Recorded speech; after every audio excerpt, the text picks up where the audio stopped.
నమస్కారం సిటీ వార్తలకి స్వాగతం. ముందుగా హెడ్లైన్స్. ప్రకాశం బ్యారేజ్ వద్ద కాలువలకు నీటిని విడుదల చేసిన మంత్రి నిమ్మల రామానాయుడు. ప్రతి నీటి బొట్టును సద్వినియోగం చేయడమే ప్రభుత్వ లక్ష్యమని వెల్లడి.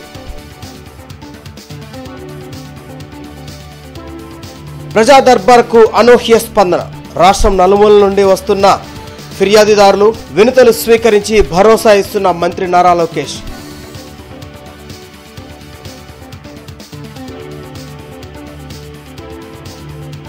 హెల్మెట్ ధారణపై నగరంలో అవగాహన ర్యాలీ ప్రారంభించిన జిల్లా ప్రధాన న్యాయమూర్తి పార్థసారథి.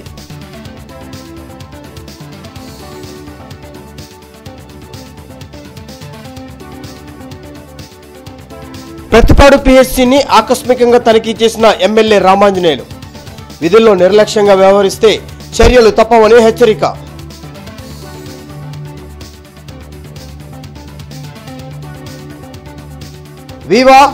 వివిఐటి ఆధ్వర్యంలో జగన్నాథ రథయాత్ర. వివిఐటి కళాశాల వద్ద దేవతా మూర్తుల విగ్రహాలకు ప్రత్యేక పూజలు. బీపీసీఎల్ వెన్ఫాస్ట్ ప్రతినిధులతో వెలగపూడి సచివాలయంలో సీఎం చంద్రబాబు భేటీ అయ్యారు. రాష్ట్రంలో ఆయిల్ రిఫైనరీ, పెట్రోకెమికల్ కాంప్లెక్స్ ఏర్పాటుపై చర్చించారు. ఈ సందర్భంగా సీఎం చంద్రబాబు మాట్లాడుతూ పారిశ్రామికవేత్తలు పెట్టుబడి పెట్టేందుకు ఆంధ్రప్రదేశ్ అత్యుత్తమ గమ్యస్థానమని తెలిపారు. గత ప్రభుత్వ హయాంలో ఇరిగేషన్ శాఖ 20 ఏళ్లు వెనక్కి వెళ్లిందని మంత్రి నిమ్మల రామానాయుడు అన్నారు. ప్రకాశం బ్యారేజ్ నుంచి కృష్ణా, పశ్చిమ డెల్టాకు సాగు, త్రాగునీటిని మంత్రులు పార్థసారథి, కొల్లు రవీంద్ర, ఎమ్మెల్యే మండలి బుద్ధప్రసాద్తో కలిసి మంత్రి రామానాయుడు నీటిని విడుదల చేశారు. ఉండవల్లి డెల్టా ప్రధాన రెగ్యులేటర్ వద్ద కృష్ణమ్మకు పూజలు చేసిన అనంతరం 500 క్యూసెక్కుల నీటిని దిగువకు వదిలారు. పట్టిసీమను వట్టిసీమ అన్న జగన్ రైతులకు క్షమాపణ చెప్పాలని మంత్రి రామానాయుడు డిమాండ్ చేశారు. ఎన్టీఆర్, చంద్రబాబుల హయాంలోనే సాగునీటి ప్రాజెక్టులకు అధిక ప్రాధాన్యత ఇచ్చారని చెప్పారు. 170% మంది వ్యవసాయం మీద ఆధారపడి ఉన్నారు కాబట్టి ఆ 70% మీద ఆధారపడిన వ్యవసాయదారులకి మనం సాగునీరు అందించినట్లయితే ఆ వచ్చినటువంటి సంపద అంతా కూడా మళ్ళీ సమాజంలో అన్ని వర్గాల వారికి చెంది ఆ ప్రాంతం కానీ ఆ రాష్ట్రం కానీ సుభిక్షంగా ఉండేటువంటి పరిస్థితి ఉంటుంది. ఆ కోణంలోనే చంద్రబాబు నాయుడు గారు ఎప్పుడు కూడా ఆలోచన చేసి మరి ఆ రోజు ఎన్టీ రామారావు గారి దగ్గర నుండి చంద్రబాబు నాయుడు గారి వరకు కూడా తెలుగుదేశం ప్రభుత్వం ఇప్పుడు కూడా మరి ఏదైతే సాగునీటి వ్యవస్థకు అత్యంత ప్రాధాన్యత ఇస్తూ ఉంది. అందులో భాగంగానే మరి ఏదైతే మరి పట్టిసీమ మరి ఆ రోజు కూడా జగన్మోహన్ రెడ్డి అసెంబ్లీలో ఇది పట్టిసీమ కాదు ఒట్టిసీమ మరి 1300 కోట్ల రూపాయలు వృధాగా ఖర్చు పెడుతున్నారని ఆ రోజు మా మీద ఒంటి కాలు మీద అసెంబ్లీలో లేచినటువంటి జగన్మోహన్ రెడ్డి ఈరోజు మరి రాష్ట్ర రైతాంగానికి తాను అన్నటువంటి మాటలకు క్షమాపణలు చెప్పవలసిన అవసరం ఉంది. ఉండవల్లిలో మంత్రి నారా లోకేష్ నిర్వహించిన ప్రజా దర్బార్కు రాష్ట్ర వ్యాప్తంగా ప్రజలు పెద్ద ఎత్తున తరలి వస్తున్నారు. యువనేతను కలిసి నేరుగా తమ సమస్యలను విన్నవించుకుంటున్నారు. ఆయా సమస్యలను సావధానంగా వింటున్న మంత్రి లోకేష్ తగు చర్యలు తీసుకుంటామని వారిలో భరోసా కల్పిస్తున్నారు. ఆరోగ్య సమస్యలు ఉన్నాయని, ఆర్థికంగా ఆదుకోవాలని, తొలగించిన రేషన్ కార్డులు, పెన్షన్ పునరుద్ధరించాలని, ఉపాధి అవకాశాలు కల్పించాలంటూ వినతులు అందించారు.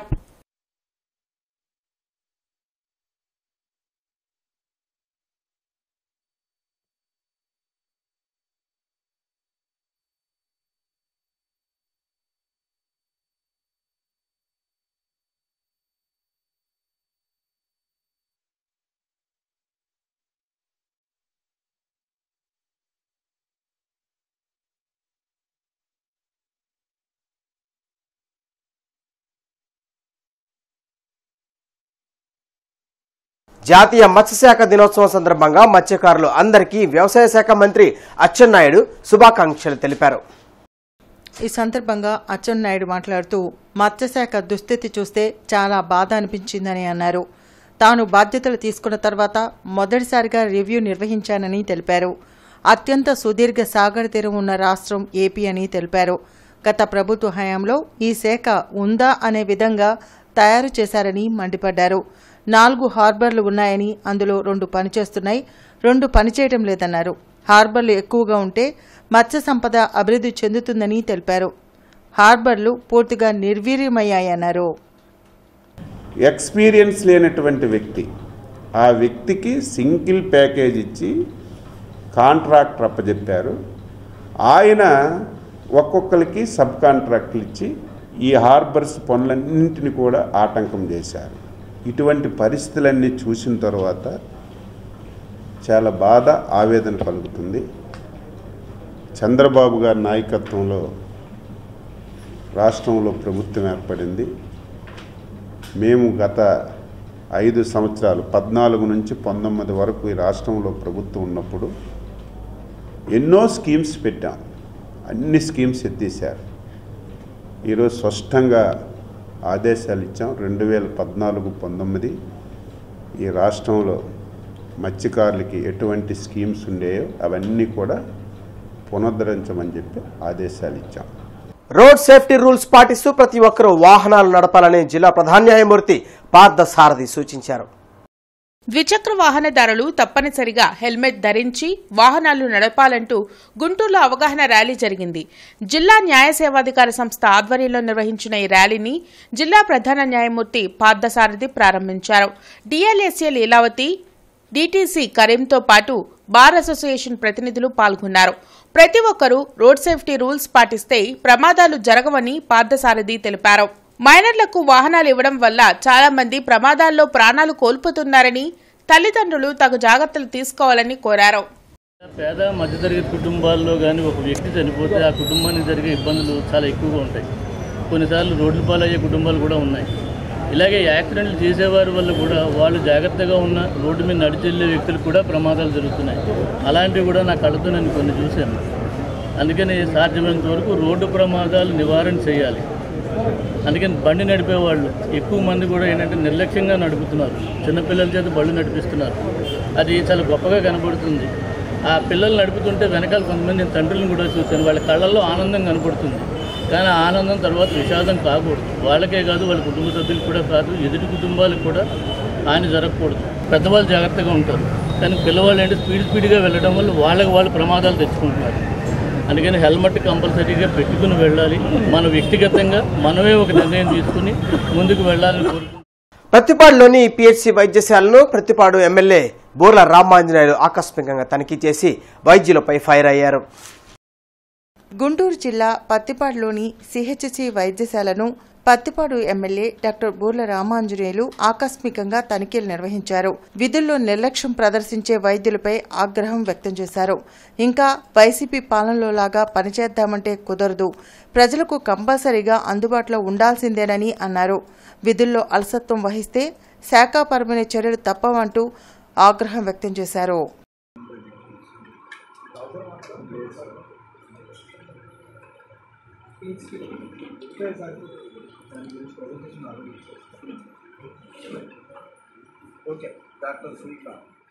పురి జగన్నాథుని రథయాత్రకు సంఘీభావంగా వివిఐటి సంస్థల ఆధ్వర్యంలో జగన్నాథ రథయాత్ర పెదకాకాని నుంచి వివిఐటి కళాశాల వరకు వైభవంగా సాగింది. వివిఐటి సంస్థల చైర్మన్ వాసిరెడ్డి విద్యాసాగర్, అరుణప్రియ దంపతులు సుభద్ర, బలభద్ర సమేత జగన్నాథ రథాన్ని బంగారు చీపురుతో శుభ్రపరిచి రథయాత్రను ప్రారంభించారు. వేలాది మంది భక్తులు, విద్యార్థులు, ఇస్కాన్ సభ్యుల భక్తి శ్రద్ధలతో, విదేశీ భక్తుల సంకీర్తనలు, జై జగన్నాథ నినాదాలతో ఈ వేడుక శోభాయమానంగా ముందుకు సాగింది. అనంతరం ఇస్కాన్ సభ్యులు వివిఐటి కళాశాల వద్ద దేవతామూర్తుల విగ్రహాలకు ప్రత్యేక పూజా కార్యక్రమాలు, మహాహారతి నిర్వహించి విద్యార్థులు, భక్తులకు తీర్థప్రసాదాలు అందించి రథయాత్రను దిగ్విజయం చేశారు. ఈ సందర్భంగా దేశవ్యాప్తంగా 6 కిలోమీటర్లు శ్రీ జగన్నాథ రథయాత్ర నిర్వహిస్తున్న ఏకైక విద్యా సంస్థ వివిఐటి అని గుర్తిస్తూ ఇండియా బుక్ ఆఫ్ రికార్డ్ సంస్థ వారు ఇండియన్ వరల్డ్ రికార్డ్ పురస్కారాన్ని వివిఐటి చైర్మన్ వాసిరెడ్డి విద్యాసాగర్కు అందించారు. ఈ కార్యక్రమంలో వివిఐటి అధ్యాపక, అధ్యాపకేతర సిబ్బంది, ఇస్కాన్, మంగళగిరి ప్రతినిధులు, విద్యార్థులు పాల్గొన్నారు. హరే రామ హరే రామ రామ రామ హరే హరే హరే కృష్ణ హరే కృష్ణ జయ జగన్నాథ జయ జగన్నాథ జయ బలదేవ జయ సుభద్ర రామ హరే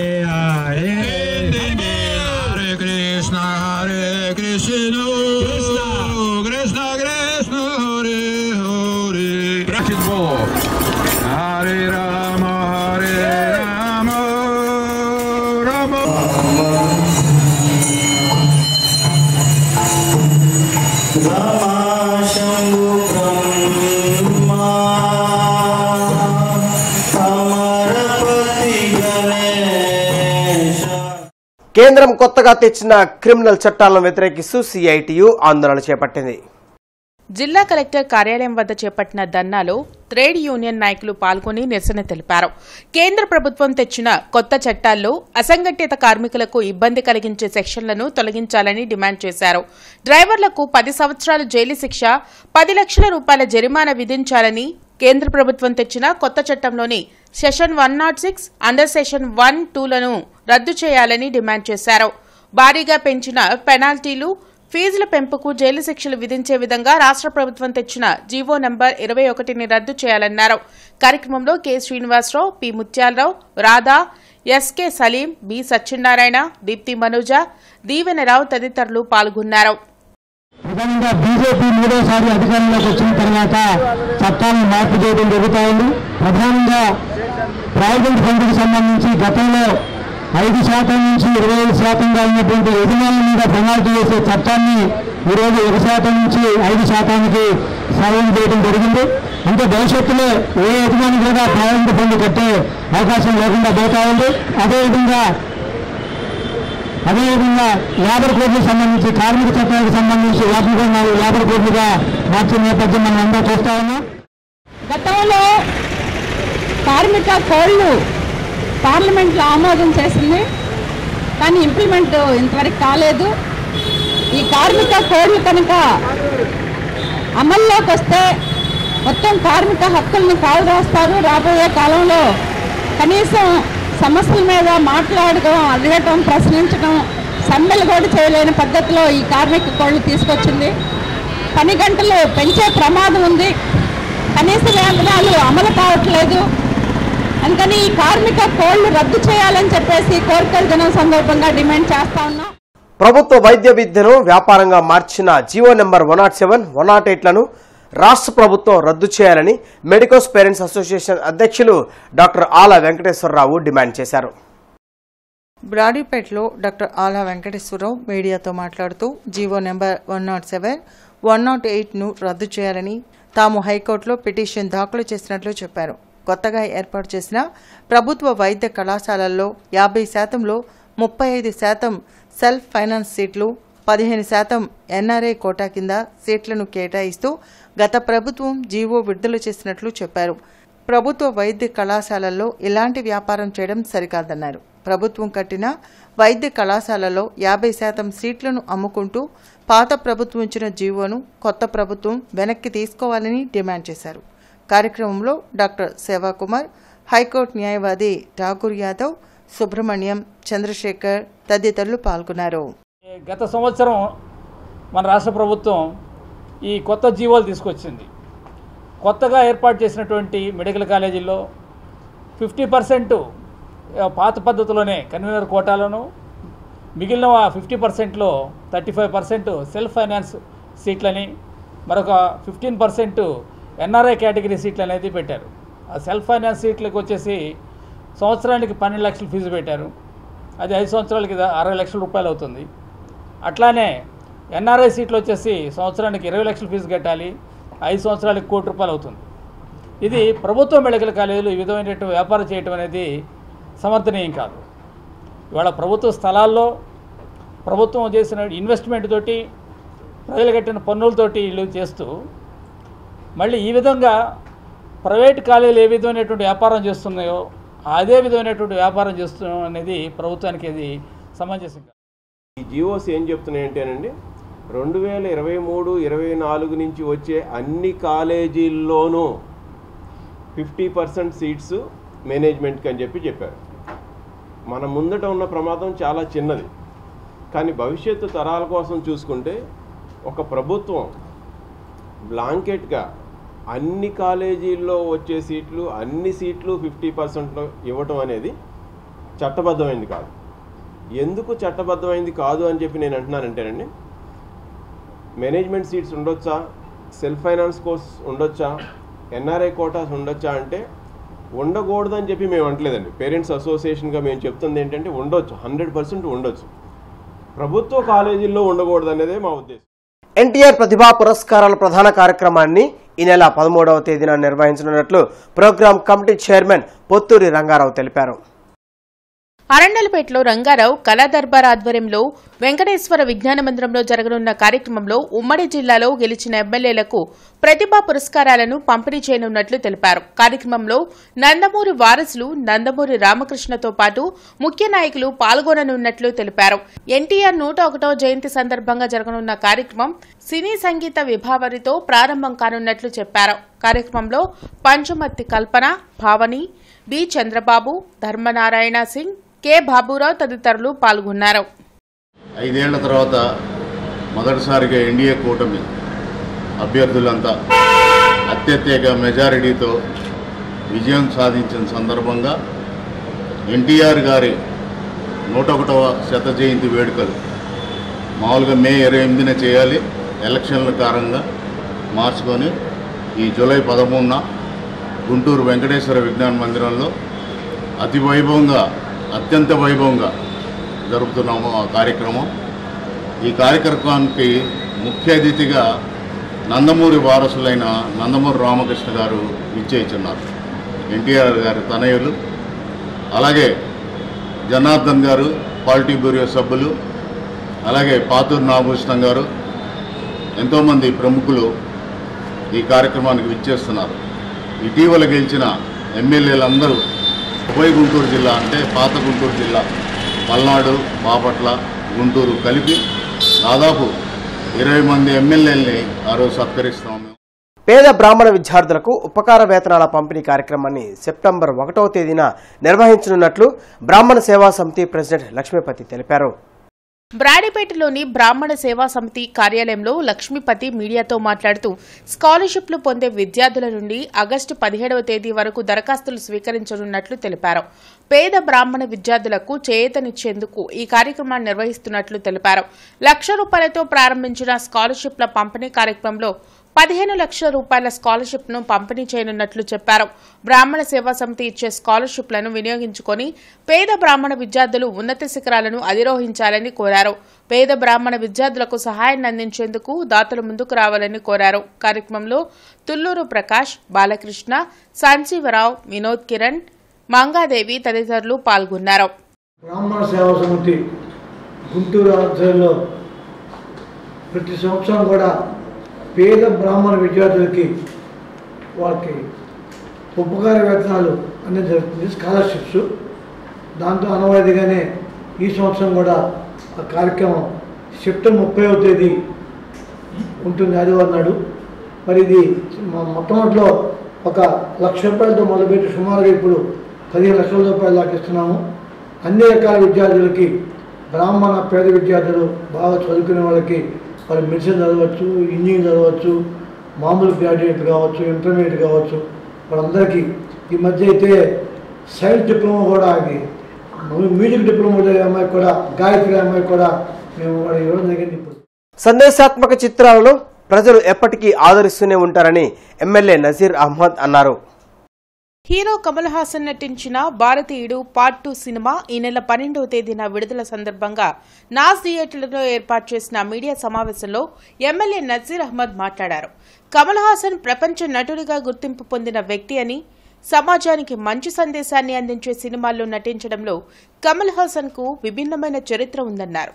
భారతీయుడు పార్ట్ 1 సినిమాలో అవినీతిని ఎలా అరికట్టాలి అని తెలిపే కథ ద్వారా ప్రజలకు అవినీతి నిర్మూలనపై ఆలోచన కలిగించేలా తీసిన చిత్రంలో కమల్ హాసన్ గొప్పగా నటించారన్నారు.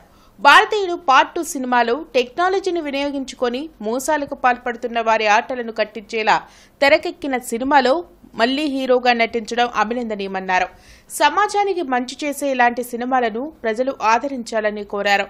కార్యక్రమంలో ఈవీవీ కళావాహిని అధ్యక్షులు వెచ్చా కృష్ణమూర్తి, సురేష్ ప్రొడక్షన్స్ రత్తయ్య, శోభారాణి, థియేటర్ యజమాని బాబు తదితరులు పాల్గొన్నారు. ఇంటర్నేషనల్ స్టార్గా ఉన్నటువంటి కమల్ హాసన్ గారి సినిమా భారతీయుడు 2.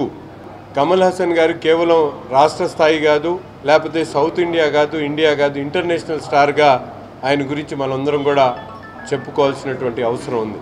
సమాజంలో ఉన్నటువంటి రుగ్మతలను, చెడును, అలాగే సమాజానికి అవసరమైనటువంటి సందేశాన్ని ఇచ్చేటువంటి సినిమాలు చేయడంలో కమల్ హాసన్ గారికి ఒక విభిన్నమైనటువంటి చరిత్ర కలిగినటువంటి యాక్టర్గా కమల్ హాసన్ గురించి చెప్పుకోవచ్చు. గతంలో కరప్షన్ అనే అంశాన్ని ఏ విధంగా ప్రజలకు వివరించాలనేటువంటి ఆలోచనతో ఆ సినిమాను తీసిన తర్వాత ఇప్పటికి కూడా భారతీయుడు అని చెప్పి ఎవరైనా సమాజ సేవలో అటువంటి కార్యక్రమాలు చేసినటువంటి వాళ్ళని నిక్నేమ్గా పిలిచేటువంటి పరిస్థితులు ఇప్పుడు కూడా గమనిస్తూ ఉన్నాం. యాఫామ్ మస్తానీ హిందీ మ్యూజికల్ నైట్ కార్యక్రమాన్ని వెంకటేశ్వర విజ్ఞాన మందిరంలో నిర్వహించనున్నట్లు ఆర్గనైజర్ అమ్మ పండు తెలిపారు. బ్రాడీపేటలో అమ్మపండు మీడియాతో మాట్లాడుతూ ఠాగూర్ మెమోరియల్ థియేటర్ ట్రస్ట్ ఆధ్వర్యంలో ఈ నెల 14వ తేదీన యా షామ్ మస్తానీ కార్యక్రమాన్ని నిర్వహించనున్నట్లు తెలిపారు. కార్యక్రమంలో గీతాంజలి ఆర్కెస్ట్రా కళాకారులతో ప్రత్యేక హిందీ పాటల మ్యూజిక్ నైట్ను నిర్వహించనున్నట్లు తెలిపారు. యా షామ్ మస్తానీ 15 వసంతాలను పూర్తి చేసుకున్న సందర్భంగా నిర్వహించే కార్యక్రమంలో ప్రముఖ గాయకులు శ్రీలలిత పాల్గొంటారన్నారు. ఉచిత పాస్లను పొందిన ప్రతి ఒక్కరూ కార్యక్రమంలో పాల్గొని జయప్రదం చేయాలని కోరారు. కార్యక్రమంలో Pooja, mimicry Siva, trust secretary Ramachandraraju తదితరులు పాల్గొన్నారు. ఆదివారం జూలై 14వ తారీఖు శ్రీ వెంకటేశ్వర విజ్ఞాన మందిరంలో సాయంత్రం 6 గంటలకు ఏషాం మస్తానీ పేరుతో హిందీ పాటల కార్యక్రమం నిర్వహిస్తున్నాం. మీరందరూ తప్పకుండా వచ్చి కార్యక్రమాన్ని విజయవంతం చేయాలి. ఠాగూర్ మెమోరియల్ థియేటర్ ట్రస్ట్ ఆధ్వర్యంలో వారి సమర్పణలో గీతాంజలి ఆర్కెస్ట్రా గాయని గాయకులతో పాటుగా ప్రముఖ గాయని కుమారి శ్రీలలిత, పాడుతా తీగ విజేత, బోల్ బేబీ బోల్ సూపర్ సింగర్స్లో తనకంటూ ఒక ప్రత్యేకమైన స్థానాన్ని ఏర్పరచుకున్నటువంటి very popular renowned singer Srilalitha వచ్చి మంచి పాటలు పాడుతుంది మా సింగర్స్తో పాటుగా. అలాగే మిమిక్రీ శివ అద్భుతమైన మిమిక్రీ, కడుపుబ్బ నవ్వించే హాస్యభరితమైనటువంటి మిమిక్రీ ఉంటుంది. సో ఈ కార్యక్రమాలన్నిటితో ఒక షడ్రసోపేతమైన విందు భోజనాన్ని గీతాంజలి ఆర్కెస్ట్రా మీకు అందించబోతోంది. ఇది మాకు ఒక ప్రత్యేకమైనటువంటి కార్యక్రమం. ప్రతి సంవత్సరం నిర్వహించిన ఈ సంవత్సరం మేము 15వ సంవత్సరంలోకి అడుగుపెట్టాం. This is 15th episode. తమిళనాడులో బీఎస్పీ పార్టీ అధ్యక్షులు ఆర్మ్స్ట్రాంగ్ హత్యను ఎస్ఐ శ్రీరాములు సీను మృతిని ఖండిస్తూ నగరంలో ప్రజా సంఘాలు, దళిత సంఘాలు ఆందోళన చేపట్టాయి. లాడ్జి సెంటర్, అంబేద్కర్ విగ్రహం వద్ద దళిత సంఘాల నాయకులు కొవ్వొత్తుల ప్రదర్శన నిర్వహించి నిరసన తెలిపారు. అన్ని రాష్ట్రాల్లో దళితులపై హత్య రాజకీయాలకు పాల్పడడం దారుణమని అన్నారు. ఇతర వర్గాల వారు కుల దూషణలకు పాల్పడడం వల్లే ఎస్ఐ శ్రీను ఆత్మహత్య చేసుకున్నారని అన్నారు. ఆర్మ్స్ట్రాంగ్ హత్యను దేశవ్యాప్తంగా ఖండిస్తున్నారని అన్నారు. హత్య రాజకీయాలను అరికట్టేంత వరకు దళిత సంఘాలు ఐక్యంగా పోరాటం చేస్తాయని అన్నారు. కార్యక్రమంలో సముద్రాల కోటేశ్వరరావు, డేవిడ్ విలియం, నల్లపు నీలాంబరం, ప్రేమరాజ్ తదితరులు పాల్గొన్నారు. తమిళనాడులో ఉన్నటువంటి బహుజన్ సమాజ్ పార్టీ అధ్యక్షులు ఆర్మ్స్ట్రాంగ్ గారిని చంపటం, అలాగే మరి తెలంగాణలో మాటల తోటాలతో మరి శ్రీరాములు సీను గారిని మరి చంపకపోయినా కూడా చంపినట్టే మరి వారి మాటలతో వాళ్ళ హెరాస్మెంట్తో మరి ఆయన చనిపోయాడు. కానీ రానున్న రోజుల్లో పోలీస్ డిపార్ట్మెంట్ కానీ ఏ డిపార్ట్మెంట్ అయినా సరే మా జాతుల్ని ఎవరైతే మరి అణచివేయబడి హింసించి చంపితే మాత్రం మేము మాత్రం రానున్న రోజుల్లో వారికి గుణపాఠం చెబుతాము. రానున్న రోజుల్లో బహుజన రాజ్యాన్ని స్థాపనకై మరి మేమందరం కూడా కలిసి కృషి చేసి వారికి ఈ రోజున నిరసన తెలియజేస్తా ఉన్నాం. జిల్లా కలెక్టర్ ఎస్ నాగలక్ష్మి అటవీ శాఖ, skill development, AP tourism, TIDCO శాఖలపై శాఖల వారీగా సమీక్ష నిర్వహించారు. ఈ సందర్భంగా కలెక్టర్ మాట్లాడుతూ వివిధ శాఖలు తమ విధులను సమర్థవంతంగా నిర్వహిస్తూ జిల్లాను అగ్రపదంలో నిలిపేలా కృషి చేయాలని కోరారు. ఈ సమీక్షలో DFO Mahaboob Basha, DSDO P Narasimharao, జిల్లా టూరిజం అధికారి నాయుడమ్మ, ఏపీ టిట్కో ఈఈ ప్రసాదరావులు పాల్గొన్నారు. రాష్ట్ర డీజీపీ ద్వారకా తిరుమలరావును నగరంలోని Patibandla Seetharamaiah high school 74-79 batch classmates మర్యాదపూర్వకంగా కలిసి అభినందించారు. వారితో తనకున్న చిన్ననాటి అనుభవాలను డీజీపీ పంచుకున్నారు. ఈ సందర్భంగా డీజీపీ మాట్లాడుతూ శ్రీ సీతారామయ్య హైస్కూల్ తన జీవితంలో ముఖ్యమైన భాగమని, స్కూల్తో అమూల్యమైన జ్ఞాపకాలను నెమరవేసుకున్నారు. ఈ కార్యక్రమంలో మేకపాటి శ్రీనివాస్, సురేంద్ర, గోగినేని విజయ్ కుమార్, సయ్యద్ జానీ, శివరావు, శ్రీనివాస్ తదితరులు పాల్గొన్నారు. సీజనల్ వ్యాధుల పట్ల ప్రజలు అప్రమత్తంగా ఉండాలని, పరిసరాలను పరిశుభ్రంగా ఉంచుకోవాలని నగర కమిషనర్ కీర్తి చేకూరి తెలిపారు. సీజనల్ వ్యాధులు ప్రబలకుండా నగరపాలక సంస్థ మలేరియా విభాగం ఆధ్వర్యంలో 22 శానిటరీ డివిజన్ల వారీగా ప్రత్యేక యాక్షన్ ప్లాన్ సిద్ధం చేశామని అన్నారు.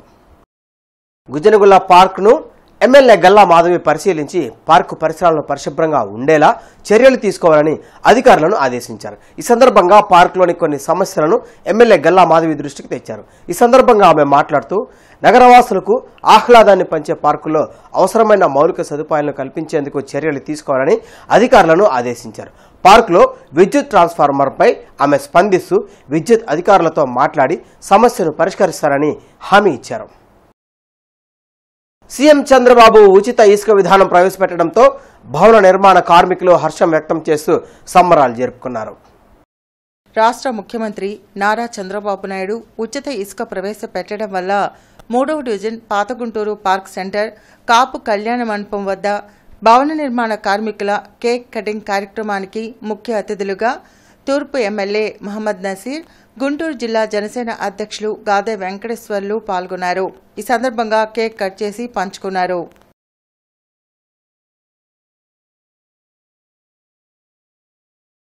ఈ వార్తలందరితో సమాప్తం. నమస్కారం.